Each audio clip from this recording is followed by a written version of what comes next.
Greetings to all kindred souls who have found your way here. Welcome, dear listener, one who listens not with the ears, but with the heart. Amid the noise of this restless world, perhaps you have chosen to pause for just a moment, to rest within a space of stillness. Trangkinh-Trangsach offers this humble sharing, a whisper of calm,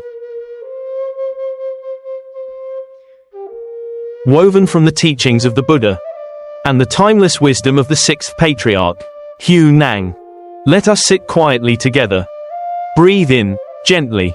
Breathe out, slowly. And listen to this story of the right path in everyday life, where each breath, each small act, can become a step toward awakening. When the mind is bright, the path is clear. That afternoon, the sunlight leaned softly across the temple roof. A bell rang once, its echo dissolving into the wind. A seeker came to the sixth patriarch Năng and asked, among so many paths called Dharma, how can one know which is true and which is false? The master did not answer right away. He looked toward a single falling leaf, and with a voice as calm as drifting clouds, he said, when the mind awakens, the way is already here. No need to search. Just see. Many believe the way lies far away, high in the mountains, deep in the scriptures, hidden in endless chants. But the way has never been far. It is in the moment you notice your breath. It is in a gentle glance of compassion. It is in the silence, when you could have spoken to hurt someone, but chose not to. Once, a young woman came to a monk at a funeral ceremony. Venerable one, she said, my father has passed. I keep his ashes at home. People tell me I must scatter them into the river, or his soul will not be at peace. I am afraid of doing wrong. The monk said nothing. He took a handful of water and poured it east. Then another, poured west. Do you see? He said softly. The water flows where it must. So too, your father's spirit follows its own karma. No ritual can bind what is already free. Honor him not with ashes, but with a kind heart. The woman wept, not from grief, but from the realization that her father had never truly gone. He lived in every breath she took, in every act of kindness she offered to the world.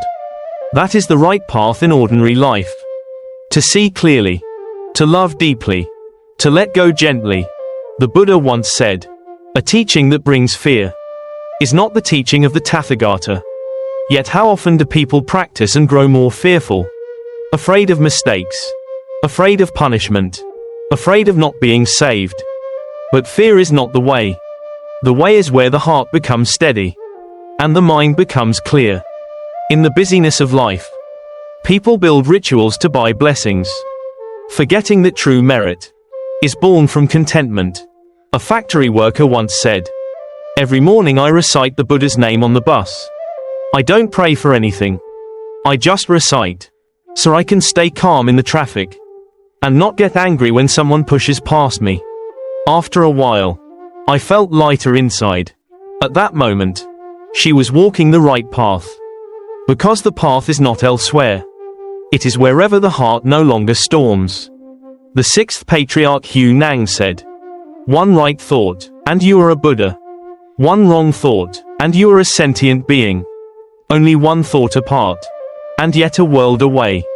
There was once a father who held anger toward his son for 10 long years. The day his son left home, he had said, once you step out that door, don't ever come back. For 10 years he prayed. He chanted. He bowed before countless Buddhas. Yet his heart still burned whenever he thought of his son. Then one day, while meditating, he heard the words of the sixth patriarch Năng. When you see fault in others, the fault lies within your own mind. He began to cry. The next morning, he wrote a short letter. My son, forgive me. And he said to himself, I no longer need to seek the way. I only need a heart soft enough to say I'm sorry. That too is the way. Not written in books, but lived in a moment of truth. A little girl once shared, every morning my mother gets angry before work. I remembered what my teacher said, to breathe. So I breathed. And then, I saw my mother not as someone who scolds me, but as someone who is tired. The girl had never studied the Noble Eightfold Path, but she was already living it. To see, to understand, to love. The sixth patriarch Năng taught. When the mind is deluded, the Buddha seems distant. When the mind awakens, the Buddha is right here. The Buddha lives in the father who learned to say sorry, in the worker who learned to breathe, in the child who learned to understand. The Buddha lives in every heart that dares to look within. A monk once asked the sixth patriarch Năng, "Master, how can we destroy false teachings?" He smiled. There is no need to destroy. When the lamp is lit, the darkness disappears by itself. Falsehood never truly exists. It is only where light has not yet reached. A driver once said, "I used to get angry so easily. Whenever someone cut in front of me, I would curse.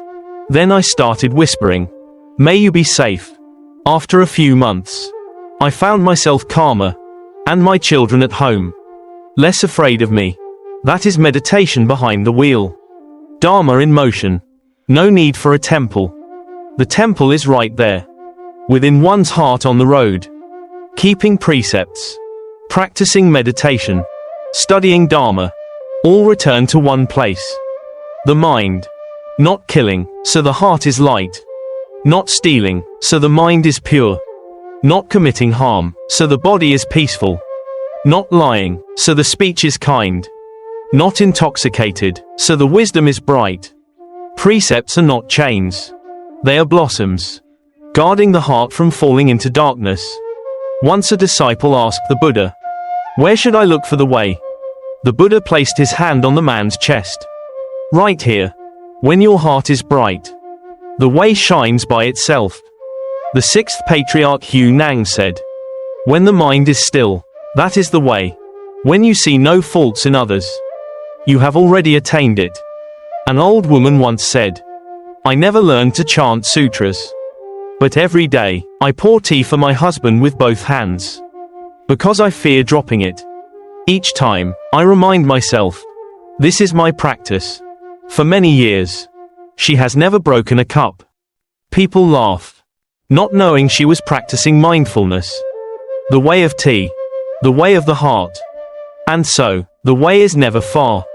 It is in how a father speaks to his child, how we listen to those we love, how we breathe slowly before we react. When the mind is bright, the way is bright. When the mind is dark, even within a temple, there is darkness.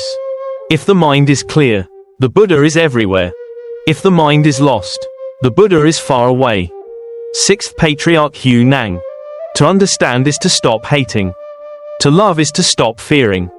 And when the mind is bright, darkness becomes only a place where light rests for a while. When you return home to yourself, you realize there is no need to wait for another life. No need to climb mountains. The right path begins right here, today. This sharing, when the mind is bright, the path in everyday life, now comes to a gentle close. If you are still listening, smile softly, for perhaps, in this very moment, your heart has already become a little more at peace. Thank you for listening with a quiet heart. May you, and those you love, always have enough peace to smile, enough light to walk through life, and enough love to awaken yourselves and others.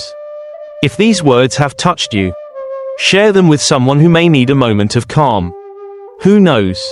Your single act of kindness today may become a small lantern for another soul in the dark. Trangkinh-Trangsach bows to you in gratitude. Until we meet again, may we continue to sit, to listen, to see, and to love.